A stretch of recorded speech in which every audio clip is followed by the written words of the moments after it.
My name's Dionne Bates, and I'm with Kentucky Valley Educational Cooperative and one of the directors of special education. And today we're going to do a session on small group instruction. And so I know many of you probably do work with kids in small group. And so I wanted to spend some time today just talking about how important that is, the work we do with kids in small group, and then some ideas about how you can work with kids in those groups. Because, you know, I think you all probably spend a lot of time doing that, right? So tell me, does any of you have like a small group that you work with regularly, or do you all, you do? You have like a same group that you work with all the time? You do? Mm-hmm. And so you kind of travel around to classes with those kids? No, or you stay? We're in classroom, we're in FMD. You're in FMD, okay. You're in kindergarten. Yeah, she's kindergarten. And you're in FMD? You are? Okay. So one of the things that makes it so important when I think about small group instruction, and especially with our FMD kids, with all of our kids, is when we have those kids, how can we make every minute of our time with those kids meaningful for them? How can we give them opportunities to practice, to go back and review things, and how do we build in just maybe games or fun things that they do that can help with working memory, that can help with them processing information, or, and sometimes our kids with disabilities have such a significant cognitive deficit that they need to see things, 32 times as compared to some kids that may need to, they can get it after 7 times. And, there's a lot of research on how many times kids need to practice and go over things and redo things. So if we could use small groups as that time for kids to practice and learn some specific skills that they don't have, and we equip ourselves with how to do that, you can think about how good that would be for kids. And so in this session, that's what we're going to just talk about. Your role as a paraeducator and what you do, and then how you can use every single minute of your day to count to help. Because we're in the business because of the fame and fortune, right? And all the glory that we get, right? Right. So we're in it because we want to help kids. Right. And those kids that have disabilities or those kids who need our help, we want to be there. That's why we do it every day. I mean, that's at the end of the day. We know we might not make a big lot of money, but we are there for children. And so every time that we can find opportunity to learn something new or do something else, it helps us. So this one I just wanted to share with you, and this was just a little bit of the research, but they're talking about, I read research around how effective small group instruction it is. And so they've conducted tons and tons and tons of research studies to see how it helps. And what they found is both for teachers and paraeducators that there is improved outcomes for kids. Kids do better when they work in small group and they receive small group instruction. No matter who it is that helps, there is evidence that it does improve student performance.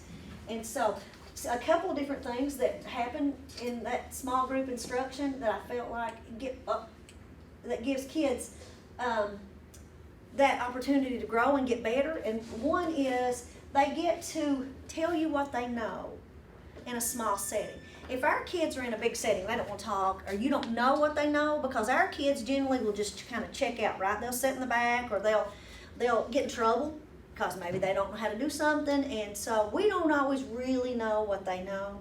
But when we got them in a small group, we do, because we can practice with them, and we can listen to them, and we can hear what they know, and then we can give them feedback. So when I think about that, I think about, small group is so beneficial for that, because we can hear what they know, and then we can help them, and we give them feedback on that. And then the other one is that, we can give them a lot of extra practice time, and they can get extra minutes of work. Because sometimes in school we go at a real quick pace, don't we? Like lessons go quickly, and our kids really have trouble keeping up. So if we can use small group to review or to go back to some of the things that they learned, we can use that for that extra practice time. And that was the next thing.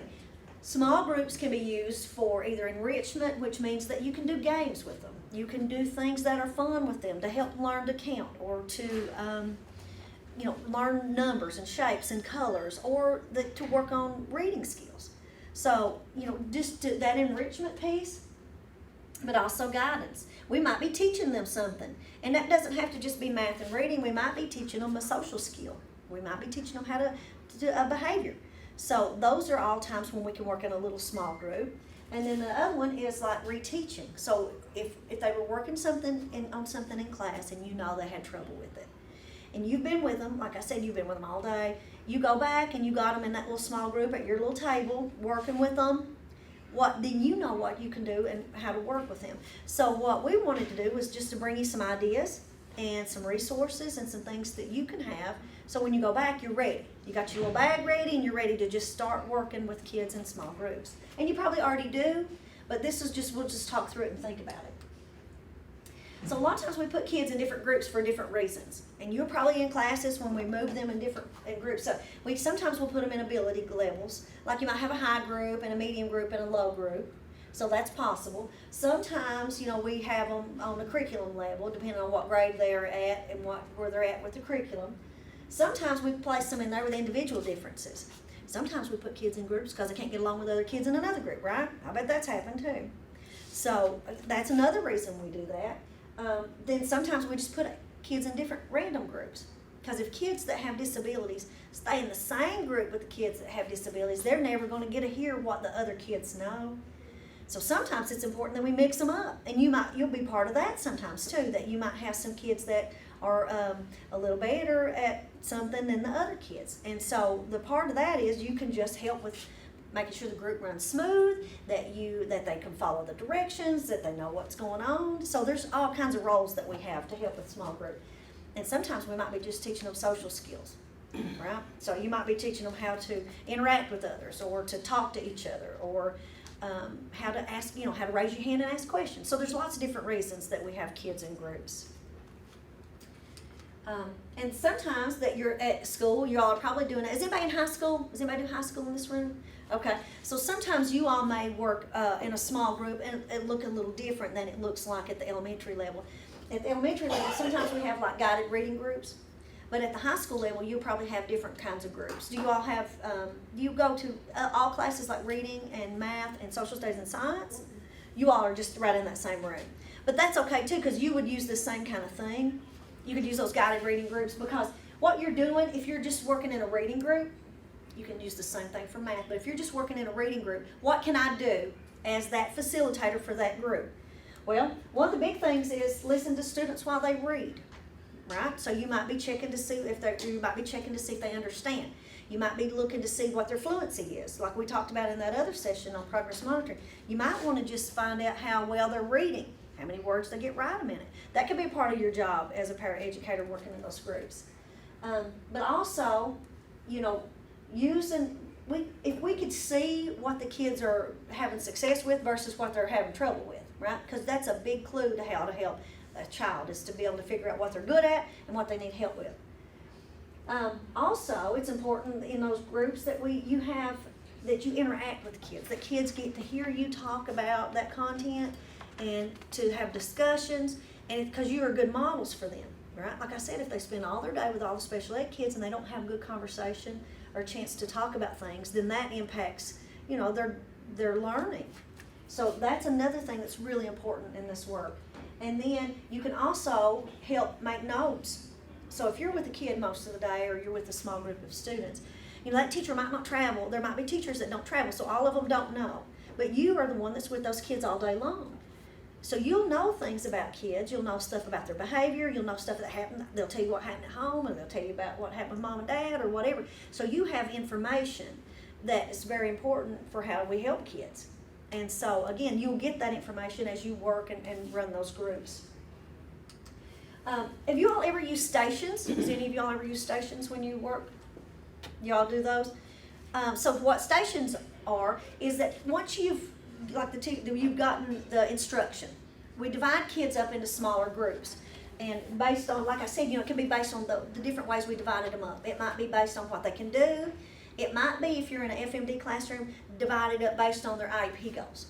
Because like when my classroom, I used to have one group that would work on reading, and I'd have another group that worked on math, and I might have another group that worked on writing. And that's probably the way you guys do it. So during that time, you're probably helping. You're probably running one of those stations, or you're running one of those places. So like, you might have a teacher station, and they're pulling kids. They're probably maybe doing progress monitoring, or they're teaching skill. You probably have a spot or a station.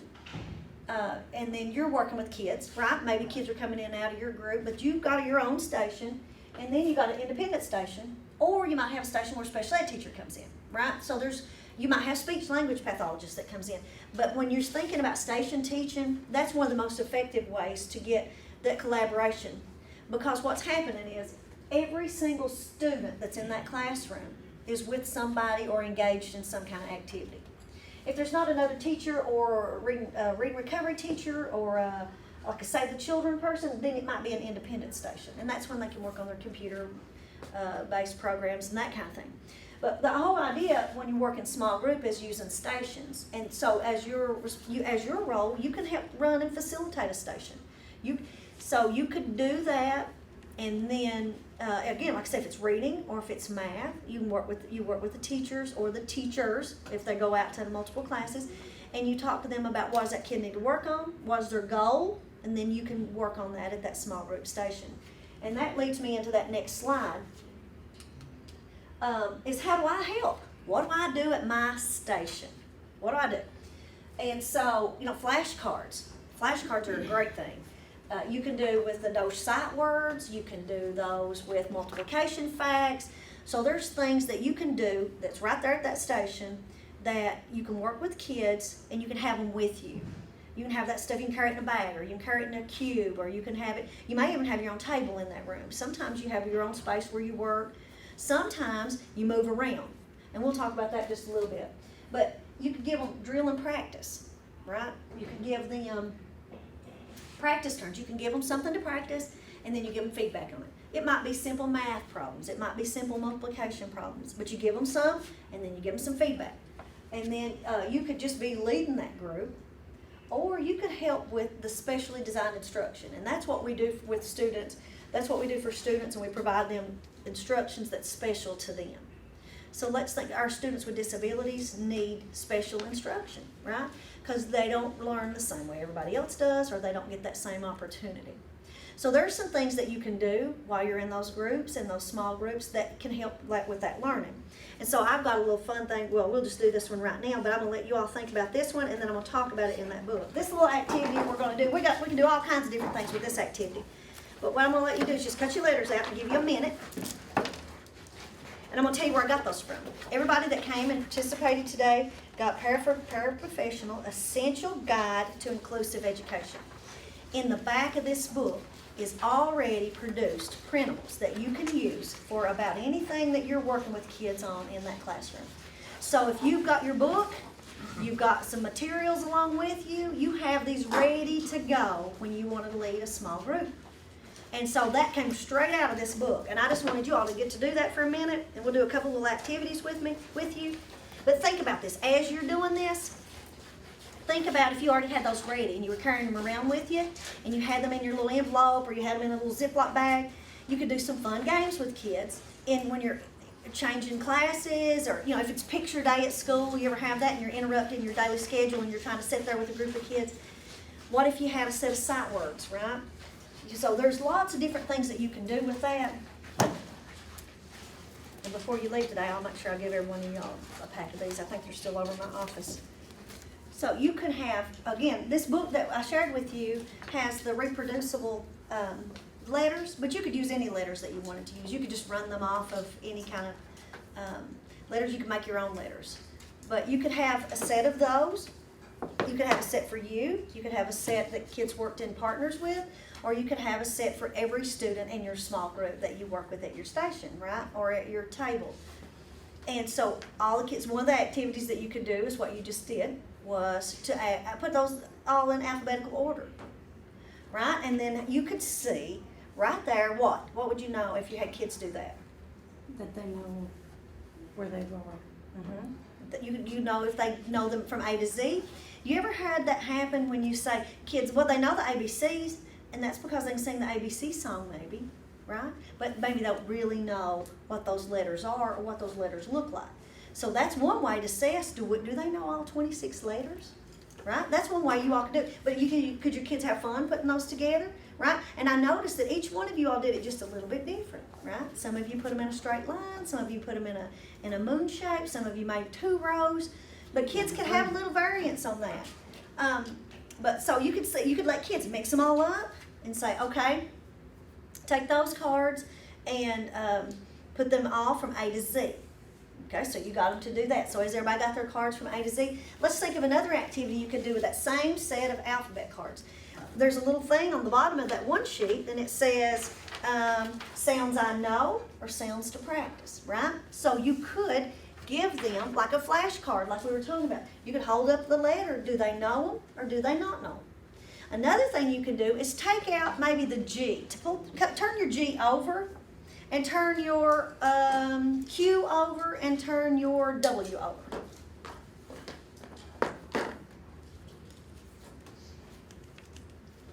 Okay, so that activity, what could you do with that? Right, you could check the missing letter. Again, you could check to see, do they know their alphabet? Do they know them in order? You could play a game with that, right? So there's all kinds of opportunities. So you could have them put them from A to Z. You could have them sort the sounds that they know. If it's the letter A, what sound A makes. You could take just the vowels out and you could play a vowel game with them, right? And you could talk about the short vowel sounds. You could do lots and lots of activities with those. So you could have them guess what letter's missing, right? And so if they were having trouble with a letter, you could pull just certain letters out and practice with those same letters. So being prepared to facilitate and run a small group could be simple as something like that right there that you just did, and you had a whole little bag of, just Ziploc bags full of those letters. So take your, let's say, A, B, C, D, and E, and pull those out. And with a partner, let them pull their A, B, C, D, and E out. And you all can play a matching game in between the middle with you. Okay? So you all have to match the A's and the B's and the C's and the D's and the E's and the F's. So y'all can pull your A through E out. Right? And create a matching game. So two kids can work together to see if we can match letters. We can match sounds. You can have them just say the sounds. It's your turn. Oh, you cheated. You see mine. Go again. You got them. You lost.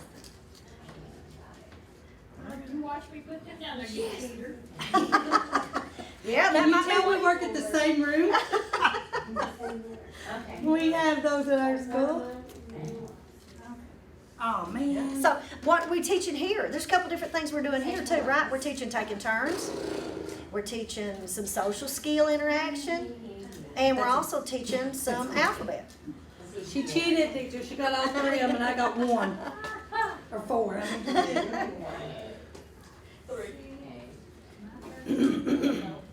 I was thinking of those. These would be good to laminate. Yes, Yeah. you would. These are our laminations. Uh-huh. You could. We You could have believe them in laminate. laminate everything. You could even do, like sometimes we do with multisensory, so you had all the alphabet, all the consonants one color and the vowels could be a different color, Oh, yeah. right? You could do that and play games with them like that. That would be You could nice. pull just the vowels out like I said. That's pretty cool. So you see, if you are having just some materials with you, with some games to play, but so this takes that time that we're working in those groups, it makes it real meaningful, right? We're doing something specific working on that. So if it's older kids, then we're going to increase that. We're going to maybe have some vocabulary. We may do index cards and we have words that have matching prefixes or suffixes, or we might take an index card and have them build a word like undecided, right? And we have to create words from that. Why I also gave you these index cards is you could take those index cards, you could fold them in half, and you could have sight words on them, right? So you can practice sight words. You can do that, and let me go ahead and let every one of you get one of these and fold it in half.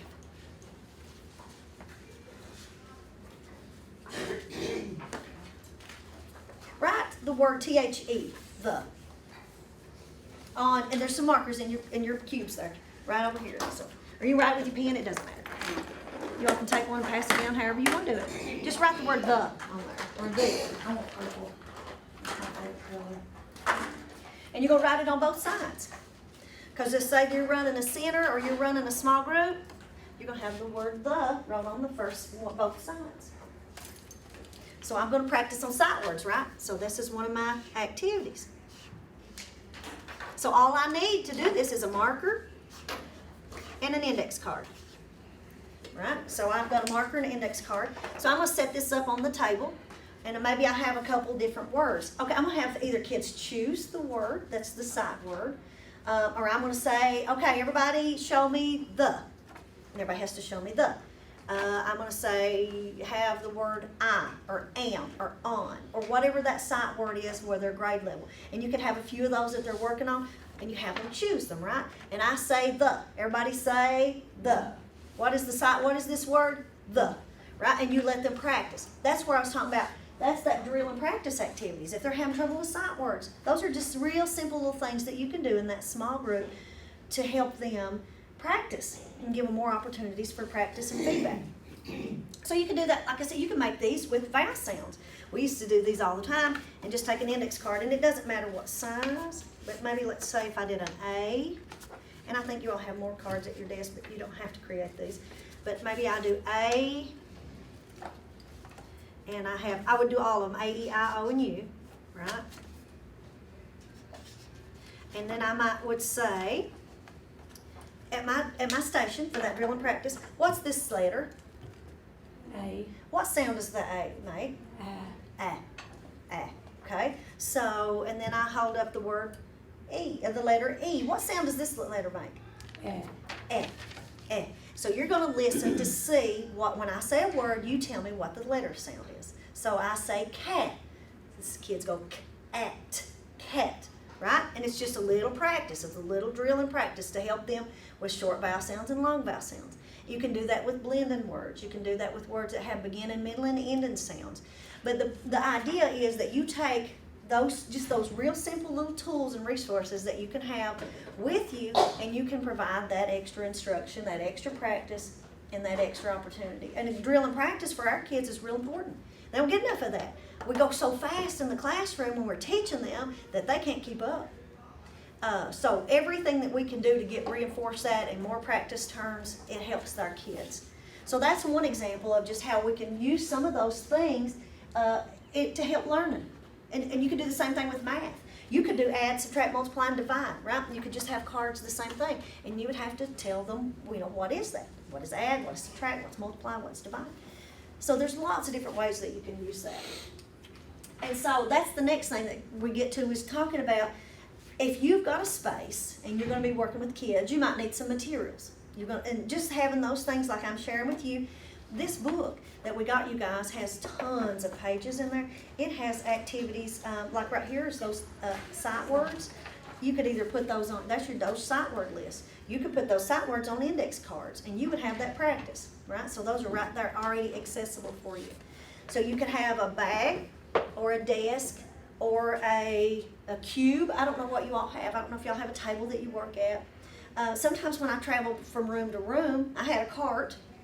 Sometimes I had, those little, like the shower caddies. I kind of had this long one, and I had it divided up, and I had paper and pens and markers and pencils and everything that I might need in that caddy, and I could take that caddy around with me to rooms.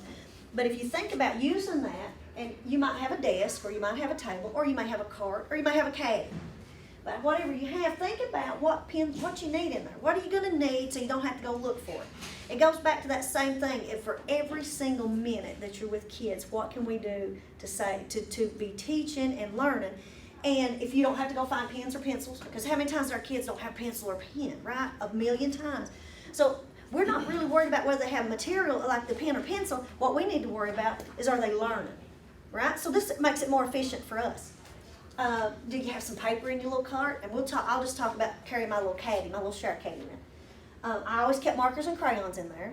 And I always kept like those note cards. It's just index cards. And I bet there's all around school. And if you don't have them around school, you take white paper and cut it.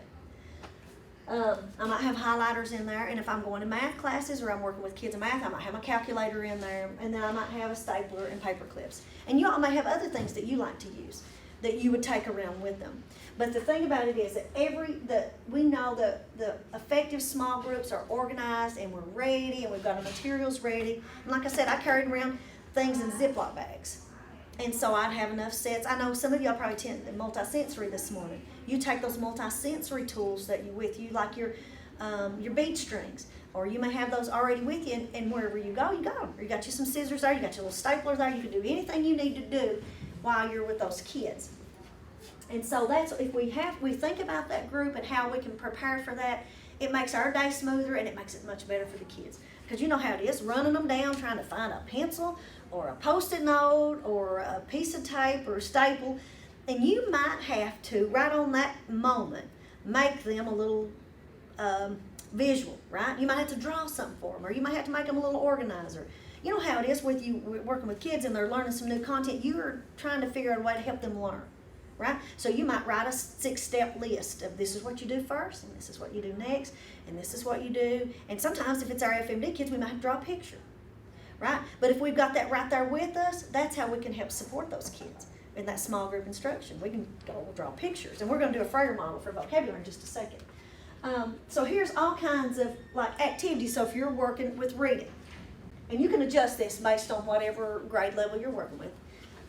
But like you could do alphabet activities. Like we were just talking about those ones I shared with you. You can use books, letter books. If they're older kids, you may have those high interest, low readability books. But you can have things with you that kids could use and work on. You might be working on some sight words, and you have those books that have those sight words in them, like those little decodable readers. Those are all things that you can have at your little station. Like I said, your station don't have to be anything elaborate. Mine was that, I had one about that long, that, you know, those ones like for your tub, and it had that long spot in it, and it had all those little cubbies, and that's what I carried around with me all the time. Because I could always do a drill and practice. You could do those little flip charts on the desk. Like that memory match, you can take about anything you got and make a memory match game, right? You can match it up. You can take index cards and have a vocabulary word and a definition match, right? You could do that. You can take about anything and give them an opportunity just for that drill and practice. And you can take that fry word list, or in your book is the DOSH sight word list. You can make you a whole set of sight word cards. You could drill and practice with them.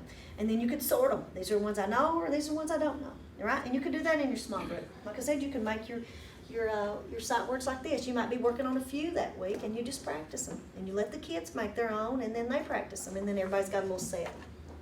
Just some ideas about to do with that. Here's a vocabulary. And let's do, like here's an activity if you want to work on prefixes and suffixes, right? So you could do a little 3-column, and you could talk about what the base word is. Does it have a prefix or does it have a suffix? Kids can do that for older kids. For this one, let's do a Frayer model. And I've got 2 on this sheet, but I'm going to let you all practice with this, and then I'm going to give you an extra copy if you want one to put back in your book with your materials. But let's do one. And you know what, Stephanie, y'all met Stephanie over there, and I said, I need to do a vocabulary word with Frayer. For the Frayer model, she said, well, choose a math word. So we're going to choose a math word. And I'm going to let you all do this along with me. So I'm going to draw it up here. And so this Frayer model, you don't even have to have the Frayer model with you. You can just make your own little box. But one of the things that is the best about this, and I am going to use a math word. I am. Just because Stephanie wanted me to use a math word. And the word we're going to use is parallel. Okay? So what we're going to do with this is we're going to write the word parallel right in the center of this box. All right, so you guys are going to do this along with me. We're going to do this vocabulary. Now again, if kids are having trouble with anything, you can just use this little Frayer model activity. And there's 2 on that sheet. Okay, so we got parallel. Okay, so at the top of our sheet, it tells us in our own words to define parallel. Okay, so we know, so what is parallel? What is it? What does parallel mean? Side by side. Side by side.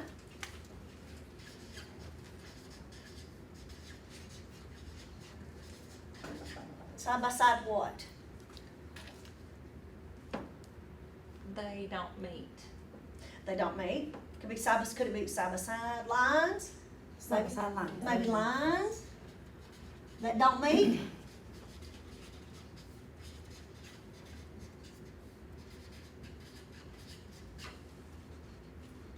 Okay.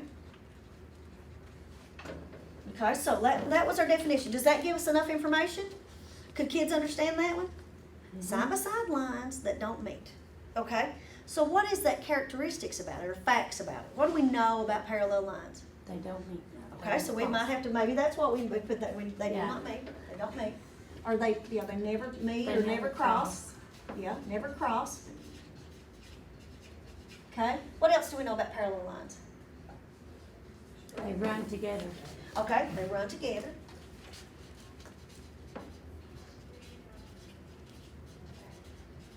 Okay. What else do we know about parallel lines? They're straight.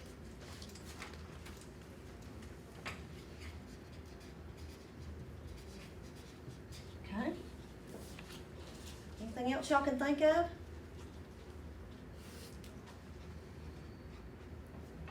They never cross, they run together and they're straight. Can they go up and down or side to side? Either way. So they could go up and down or side to side.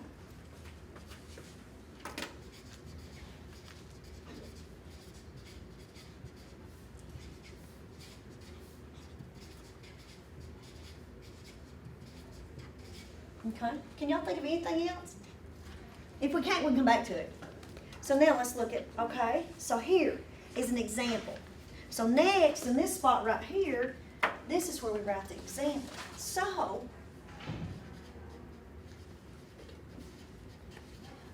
let's draw, you all choose one. What's an example of parallel lines?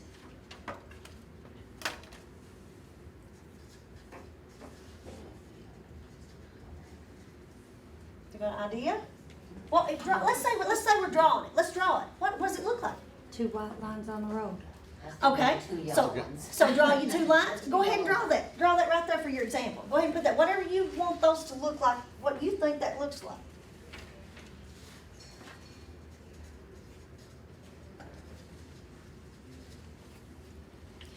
Okay, so I think about it, I'm gonna draw my lines. Let's see, I'm gonna say, So if I know that they never cross, they run together, they're straight, they can go up and down, or they can go side to side. So I could have that, or I could have that.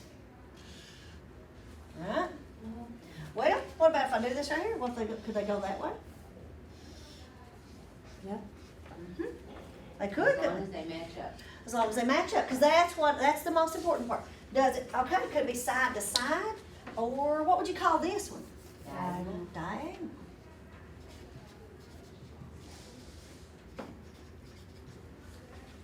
Okay, so they could go 3 different ways. Okay, so I have an image of that now. You got your picture in your papers? Everybody got my picture? What did you choose? Straight lines, diagonal? All three of them? All three. You put, All okay, three. okay, that's good, because that's probably what I'd want to do too. Because kids, especially our kids who need to see that very concrete, would need to see that. So I'd probably draw it just like that too. Okay, now the next part of my task is a non-example. Now sometimes our kids have a little bit of trouble with that part. So what is it not? What would you draw to say this is not an example of parallel? An X. Okay. So let's do that. Let's everybody draw an X. We think an X would represent that. Let's see. Yeah, I'm gonna say, okay, all right. So what I'm gonna do is once I draw that X is I'm gonna let kids check. Let's go back and check, does that meet the characteristics? Does it cross? It crosses, so we know it's not parallel, right? That helps me check off. So I've just created my own checklist, right? My own checklist of attributes or whatever that is about a parallel line. Okay? What else would we use? Plus sign. A plus sign. Let's draw that one on there because kids might need to see that one too, right? All right. Any other thing? What else might we draw to show them that is not parallel? What if I did this? Yeah, that's the one thing. Can I have a squiggly line? Or a 90-degree angle. A 90. Oh, that's a good one. A 90-degree angle. Is that parallel? I love math with the FMD unit. That was my Yeah. Oh, that's good. go-to. I Huh? love math. So, is that an example or non-example? It's a non-example. It doesn't meet these attributes up here, or it don't meet our checklist of what we said is parallel. So, I would think of one more that kids might get a little bit mixed up on, and that's like a capital T. Is that parallel? No. No, why not? Because they intersect. Right, because these are gonna cross. They're gonna run together. Right, it might be up and down, or it might be side to side, or it could be diagonal, but it's gonna cross. And so that's how we help kids see the difference and the attributes of what those are. So now, you've created that. So what if you had some of these little sheets like this right in your little cart, and anytime a kid was having trouble, let's say, oh, let's just draw a picture of what it is and what it is not. And these are actually two, and I've got extra copies for you guys to put right in your, you can take right with your books, but those books have all that stuff in it. All you have to do is run copies off when you get to school and you'll have all this. But you could just do that. But what if you had these for kids at your small group and you were working on parallel lines? They have that's a support for them, right? That's a graphic organizer, or that's what we call specially designed instruction, that we use a graphic organizer to teach kids. Visual and non-visual representation, right? We drew pictures of it. We help kids to see that. So you can see how our kids could benefit from having to do that. Our kids that struggles, because you know when you're in that classroom that sometimes there's kids that struggle that are not just our special ed kids. How do we help kids? It's giving those tools like that an opportunity. Now let's do another one just for practice. Have I got time? Yeah, I got time to do one more. Now, let's do another one, and this one, we're going to choose a vocabulary word, like from a story. So let's choose a word. I'm going to let somebody throw one out. It can be hard, too.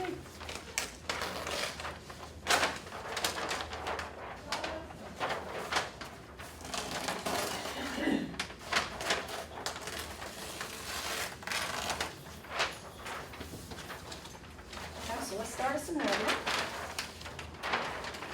And you put that one on the bottom. So let's think about a word we might use with kids. It can be hard. Let's throw it out there because sometimes we get hard words, right? And we have to figure them out.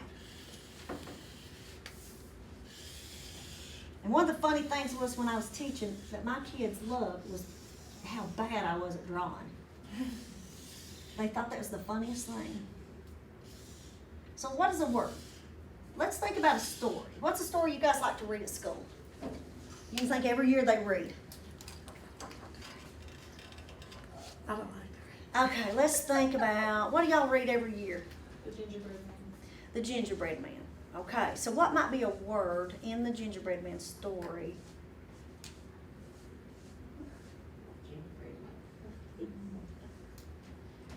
What, let's see. Gingerbread man, Mm-hmm. You could do gingerbread, that's a hard one. Enemy. Enemy, we could do enemy. The That's a gingerbread one. man is running from somebody. Yeah, who is he? We could do enemy. Why did you think it was such a hard Yeah, one? That is a really? hard- You read that to your kindergarten? I like that. We like a good challenge. We like a good challenge. Okay, let's do enemy. That's our quiz. Let's do enemy. So, Ours Chastity, was always Charlotte's Web. with this one, do you want to do the definition and the, However, we could do this, same. okay. So, look, let's go do the exact same thing. So let's say definition. What's the definition of enemy? Not a Now- friend. Ah, Was Okay, you- not a you friend. getting that from me?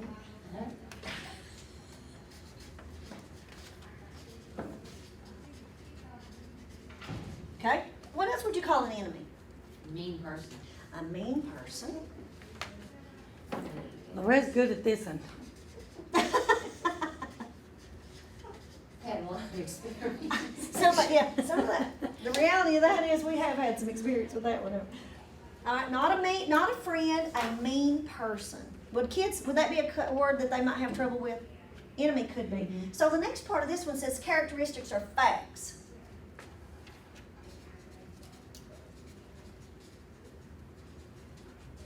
What's characteristics of an enemy? They want to hurt you. They're hurt. liars. They might lie. They're hurtful. That would hurt. Hurtful.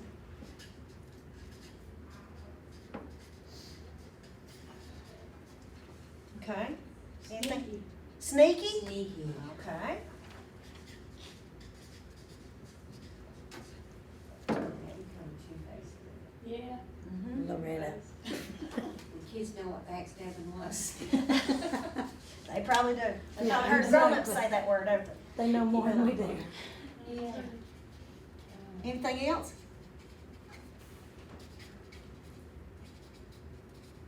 Now here's where it gets good. Chas, you got any other one you can think of about characteristics or attributes? Characteristics of an enemy. You could say, like just, you know, opposite sides, like thinking of, in social studies, you know, it could Okay. be who you're fighting, like the Civil War. the Okay, North so and the opposite South. sides, okay. Opposite sides, yeah, or opponent, maybe. Okay, that could be your enemy if you're thinking about you're on the football team or the basketball team, or if you're talking about social studies, the Civil War. Absolutely. Okay. So somebody against you, right? Somebody that's against you. So that might go back with a, you know, a definition.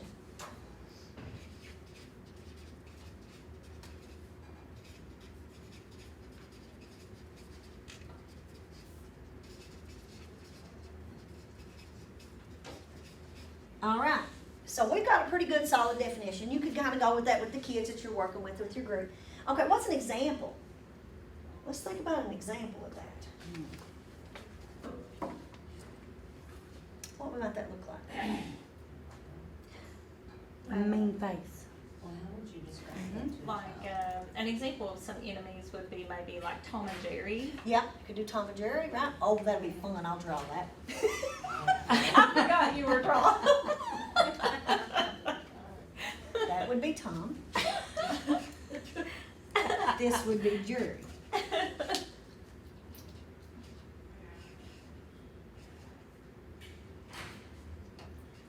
He's faster than that. You see why my children love that so good, right? So this would be Tom and Jerry. So that would be an example of an enemy. But they won't know Tom and Jerry, will they? I'm talking about age on that. Yeah. What else? Who are enemies that we know about? Countries at war? It could be countries. So who could that be right now? Russia? You got Russia and Ukraine. Ukraine. That's right. So you can do countries. I can't draw them. How do you spell Ukraine? U-K-R-A-I-N-E. Uh-huh. Okay, so that's another one. Okay, so you got Russia versus Ukraine. So you could write that in there. You could got Tom and Jerry. What else is two? What are other two? Wile E. Coyote and Roadrunner. The Joker and Batman. Yeah. They probably know them quicker than. Yeah, they might I know was trying to Batman. think of Marvel people, and I'm. So Batman. That's Batman. Did y'all know that was Batman? And who? Robin? No, he's a good guy. Oh, the Joker. The Joker.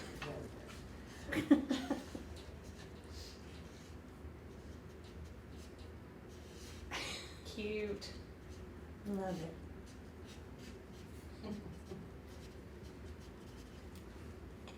So that is Batman and the Joker. Right? But kids are gonna remember those things. Yes. Okay, so. And especially if they give their own input, like if you ask them, Right. and you can Yeah. start out with one example, and then they start, so they associate their own example They with might- the word. Yeah, they may understand rivalry like between schools or, I was Right. thinking about that you too. know, pro sports teams. That's what I was thinking about, like UK UK and versus versus UL. U of L. So you'd have a Right? You cat, could draw a those cat and a mascots. bird. Yeah. Yeah. Yeah, I can't draw them either. Yeah.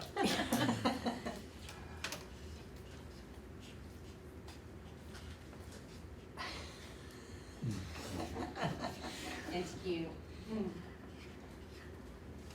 And by giving them more examples, Yeah. give them the opportunity to provide input, if they just hang on to one of those, and then it also shows them that there could be multiple examples of the same. Right. And when they make their own, if they like sports, then they use sports. If they like cartoons, if they like comics, if they like Marvel, you know, you could do that. But that, And they even use like animals, you Yeah. know, like, Dogs you know, a chases predator cats. of some sort, like, I can't think, like a bear and a deer or whatever, a bear and a human, I don't know. But, right. something like that, cause I know we have a lot of hunters in our area. So now, what's a non-example? What would that be? What are two friends? Friends. SpongeBob and Friends? Patrick. Oh Lord. I can rattle them off, I'm not the one drawing them. SpongeBob Goodness. Patrick's a, Where is what is, Ray? he's a squid. Starfish. We need Braylon. That's Squidward. I hope Patrick is a they're not friends. starfish. Oh.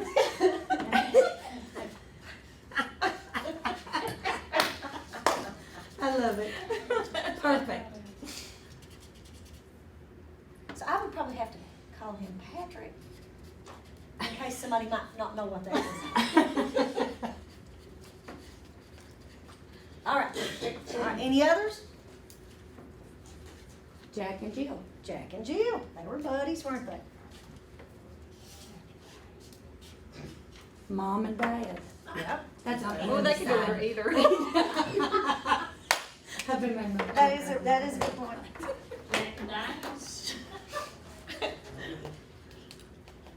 There's my pail. Yeah, up the hill. All right.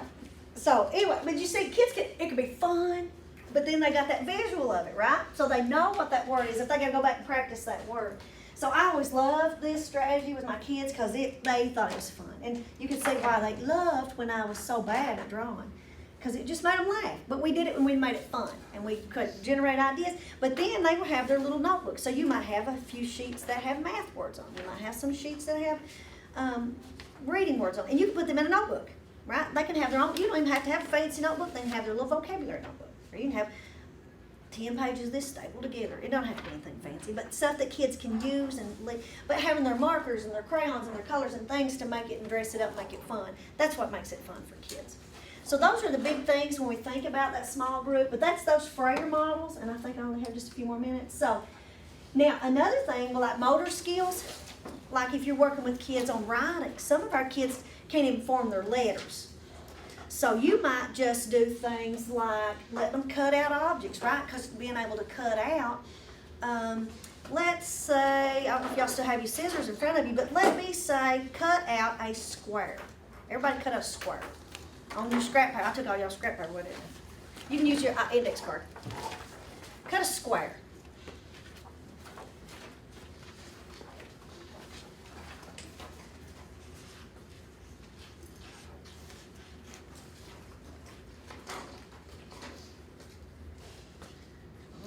Now, can you cut out a circle? Right? But you could see, you could do those things with kids. Well, you need an index card, a piece of scrap paper. You could draw the circles for them because we're helping them with handwriting. Okay? Try that circle. It's pretty hard. Sometimes I have to cheat. Fold or draw or trace it. That's your and you might trace it. If you do that, like the index card where it's harder and it builds that. Yeah, that muscle. right. Because if their hands are weak and they have a hard time holding their pencil, those are little fun things that you can do. And so there's lots of research around all those things that you can do. You know, tearing paper. That's something. You know, if they're tearing paper, maybe you're shredding. Right? You're making confetti.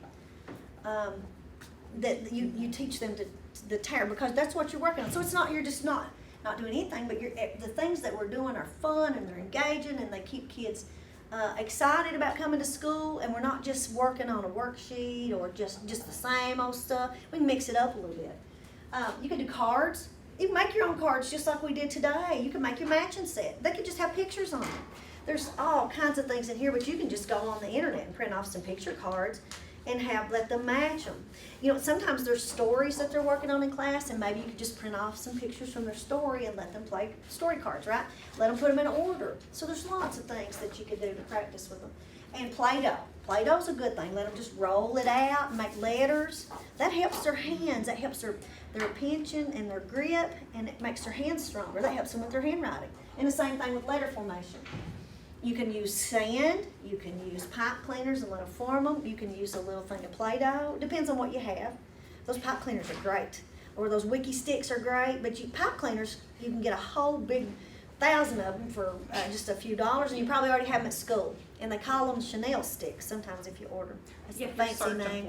But that's the fancy name for pipe cleaners. But you can use dry erase. You can use finger paint sometimes. And I know sometimes we don't use that because it gets messy. But any of those things can work.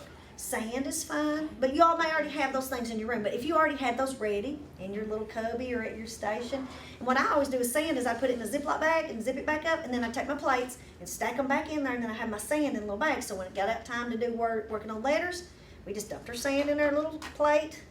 We did our letters, and we dumped our sand back in there, and I can take it wherever I want it to go. But you can have a little bag of sand for each of your kids if you wanted to. But let me go just a little quicker, I guess, right? But I only have a couple more.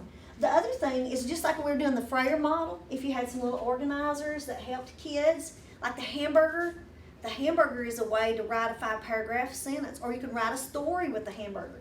And you teach them and you give them that visual. So those are other things that you can do real simple, that are quick and easy, but those are part of that specially designed instruction that kids need to improve.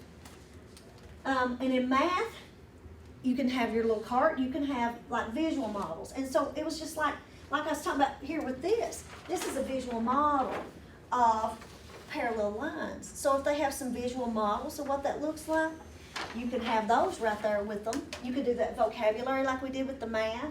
You could use that visual diagram for each step, like step 1, step 2, step 3, and step 4. You could draw that if you want. You could fold a piece of paper in half and have step 1, step 2, step 3, and step 4. Especially for our FMD kids, they would love to see the steps. That's kind of what we call a task analysis. But what step do we have to do? And you draw that. It don't have to be anything fancy. If you can draw any better than that, I bet the kids can see it and know it. But other things that you might want to have with you is your math tools. And you would have things like that number line. You know how helpful it is just to have a number line. You know those tape measures you got in your bag? Stephanie went over that. You can roll those out. That's why we put those in your bag, right? Well, you roll those out, and you can let kids, use those. They can use them for counting forward, counting back, measurement, all kinds of things. And then if you have kids who use calculators, you have that calculator and have one with you in your cart ready. And what we know about kids with learning mathematics is they have to see it concrete first. That means they have to see it. They have to be able to see it and look at it just like our parallel lines. And then, and that would be in the manipulatives. So that would be more like that number line. I can relate it to this morning if you want. You go ahead. Because they were all in there. So Okay. so this, we call it CSA for short. So if you hear everybody say the CSA model, so the concrete was like the Unifix cubes that Stephanie was using this morning. Yeah. How she was showing us to get them stacking them up. That's the C. The semi-concrete would actually be the kids or you guys drawing the cube on paper to have that representation of that block. So they can see it drawn but not holding it. And then the abstract would be if they had 4 cubes, they would just write 4 plus 4 equals 8, just write it out on the problem on paper. So that's the progression from the concrete to the abstract on that. Yeah. And so I just put that in parentheses. And you all get all the PowerPoints, you'll get the links to all these PowerPoints so you'll have them. So you can go back and look at them. But you can make those things. Like she was talking about, once you get to concrete, like the blocks, and the kids see the blocks. But the next one you get to semi-concrete, you can have what we call base 10, or we have those numbers, right? So it could just be, you could have numbers that are shaded in. Right? It could be something like that. Yeah. So they can have that drawn. They use that for counting. And then when you get over to abstract, that's the numbers and the symbols. So that's when you get to the add, subtract, multiply, divide. And then they use those numbers and symbols. So you can kind of see that it doesn't matter what the content area is. If you're having kids with their social studies, you can use vocabulary, you can use tools, you can make games with them, and it's absolutely okay for kids to do those things. It's okay for them to find the missing letter or to make those sight word cards, and you have a contest, right? You could be counting how many they get right. How many sight words are we working on right now? Did they get the first 10? When they get all the first 10, you got 10 out of 10, right? Or if they only got 9 of them, you get 9 out of 10. So you know how many they got right and how often they're getting them right. That goes back to when we were talking about progress monitoring. But that's where we're at with that one, is just the thinking overall about what you bring, which is a valuable bunch of resources that you already have. You have relationships with those kids. You spend the day with those kids. You know those kids inside and out. You know those kids as well as you know your own kids, right? Because you know all about them. I just remember this one. I knew him as well as I've known any child in my life. But you know all about them. You know their family. You know everything about them. So you bring that. You bring all that part. You bring what they need for social skills. You bring so everybody really contributes to that child and making those kids more independent and learners. And I think here's a list of the resources that I had. And there's some things on here just for like math screeners. And again, you all will get that. We'll just email you all the links with the PowerPoints from today, and you all get all those PowerPoints. So you can go back. That Florida Center for Reading Research has center activities for every grade level. All you have to do is hit print. And their activities are fun, and their games, and their letter searches. And that was one of the ideas I got from that rainbow one where we did the alphabet letters. And then again, your book, even when you take that back, put that in your little cart or your cubby or your little station, and you like they've even got reinforcement phrases, right? You can make little reinforcement phrases and put on a popsicle stick. When kids do good, you say awesome, right? They're already made for you. So those are good things to use.